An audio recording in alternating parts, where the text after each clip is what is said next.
je suis une des présidentes de l'association contre le projet commercial Village de Marque et pour la défense des habitants du quartier du viaduc Timberg à Souillac. C'est quoi ce village qui va s'installer? Alors c'est une concentration de 100 magasins avec un point de restauration. Dans ces 100 magasins, il y aura 70 magasins de marque premium et 30 apparemment de luxe.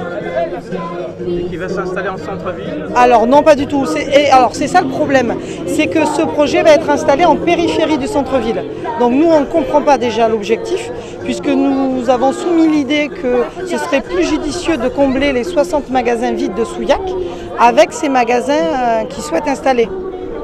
L'idée, ce serait d'animer le centre-ville plutôt que de continuer à le désertifier. Et quand tu dis c'est pas en centre-ville, c'est loin du centre-ville? Ah, c'est un quartier excentré, oui, parce que le projet, en fait, il va être dans un quartier qui sera enclavé contre le viaduc SNCF. C'est un pont qui est classé au Monument de France, hein, et contre un cours d'eau, la Borèze, qui est classé première catégorie. Donc il y a une petite zone inondable, effectivement, de 18 mètres en remontant sur un côté de la rue. Il y a de l'eau partout sur les terrains, donc c'est du bétonnage massif. Nous, on s'inquiète beaucoup dû aux incidences, parce qu'il va y avoir des incidences écologiques avec ce bétonnage. On s'est posé la question, est-ce qu'il ne risque pas d'avoir des inondations? Et également pour Souillac, si le cours d'eau sort. Au niveau de la faune et de la flore, c'est de la destruction massive. Nous, habitants du quartier, on voit des animaux sauvages régulièrement passer, aller s'abreuver dans la Borèze. Tout ça, ce sera terminé. Il y a aussi la pollution des 3000 voitures par jour prévues par ce projet, parce qu'il prévoit un flux de 3000 voitures par jour. On se dit que toute la pollution sonore des voitures et pollution environnementale va être un danger pour les habitants qui vont en rester. Après, il y a la dimension humaine. Il y a une vingtaine d'expropriations prévues avec ce projet, puisqu'il sera fait sur une partie sur des anciennes terres agricoles et une partie sur des habitations. Donc actuellement, on ne sait pas quelle sauce on va être mangé, et normalement, si ce projet arrive à terme, on sera exproprié. Et c'est une vingtaine d'habitations pour l'instant, puisqu'apparemment le projet pourrait s'agrandir. Et ça vise quelle clientèle, ça? Alors, une clientèle en fait extérieure à notre ville, alors que déjà Souillac est quand même vraiment excentré de tout. On est par la route nationale à 2 heures de Toulouse, on est à 1h30 du centre de Limoges, on est aussi assez loin de Bordeaux. Donc ils nous ont expliqué par la voie de presse, parce que nous n'avons pas eu de réunion d'information dans le quartier, hein. Nous, impactés direct par le projet, on n'a pas du tout été informés ni par la commune de Souillac, qui est partenaire du projet, ni par Coval d'Or. Donc, Coval d'Or, c'est quoi? C'est la communauté de communes qui regroupe 77 communes de Souillac y compris et des alentours. D'accord. Et ça, c'est acté donc par Coval d'Or? Comment ça acté? C'est le projet leur convient? Alors le projet convient à une partie des élus. Il y a eu une réunion communautaire le lundi 25 mars où nous avons été manifestés à Vérac. La demande préalable à la DUP a été mise au vote. Il y a eu 9 votes contre d'élus, 27 abstentions. Bon, nous, on ne sait pas combien il y avait de maires, d'élus au total qui ont voté. Mais le projet, oui, la demande, le vote est passé. Mais elle ne convient pas à tout le monde. Les gens commencent à s'inquiéter, puisque ce côté a aussi une dimension économique. C'est-à-dire que ça va coûter de l'argent, et c'est les 77 communes de Coval d'Or qui vont devoir mettre la main au portefeuille. Tous les contribuables vont devoir, indirectement, c'est nos impôts, vont devoir payer. D'accord, donc là, il n'y a pas un investisseur privé?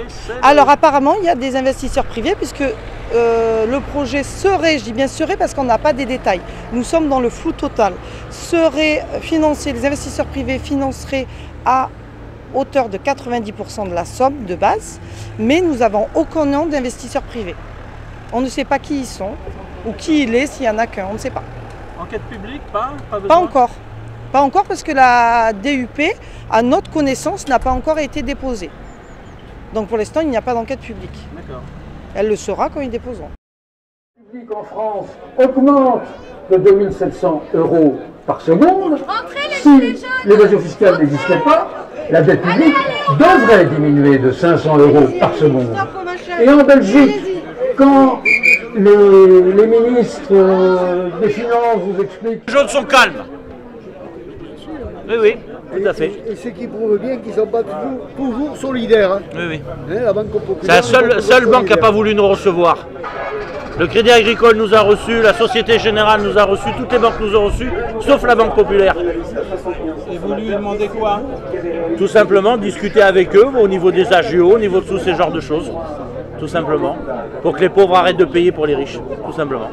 Est-ce que vous pensez qu'ils sont complices de la... Plus ou moins, oui. Quand on voit le Crédit Agricole, quelques milliards qui se mettent de côté. Quand on voit que des agios, c'est combien, Eric? 5 milliards 6 milliards d'agios par an. Alors, pour moi, oui, ils sont un peu complices. Et vous, on vous demande de faire des économies sur le Voilà, carburant. tout à fait. On nous demande de faire des économies. On nous dit qu'il faut travailler, qu'il faut faire du covoiturage. Mais que du covoiturage, quand on est dans les campagnes, c'est pas facile. Mais bon, c'est comme ça. Et ça a été la seule banque qui n'a pas voulu nous recevoir. Et c'est la seule banque qui a été menaçante avec nous. Et heureusement, nous, on est calme. Heureusement, il y a quand même des gilets jaunes calmes. Tout simplement.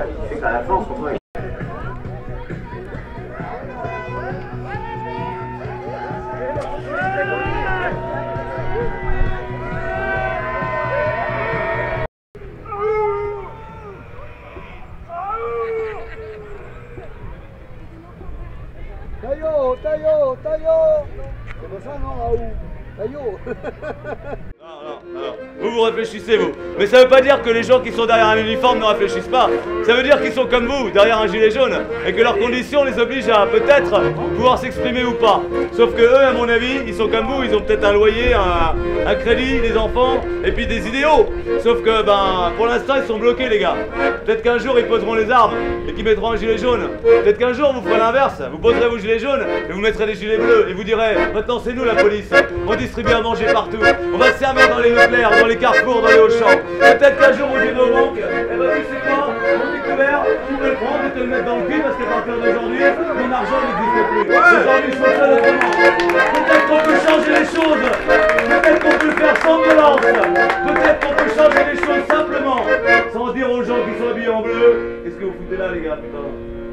Et heureusement que vous êtes là, parce que quand t'es emmerdé, tu sais pas comment faire, excuse-moi, quand je vois ta gueule, t'es pas taillé pour aller dans l'enfer. Alors que eux, ils sont prêts. Bonjour monsieur, bonjour monsieur. Est-ce que vous savez où était fabriqué le papier cul, non? Ben c'est normal. C'est tout un autre combat. Si vous avez signé le nombre de problèmes qu'il y a dans cette société, eh ben vous seriez horrifiés, mesdames et messieurs. Bref, merci à vous d'exister, merci à eux d'exister, et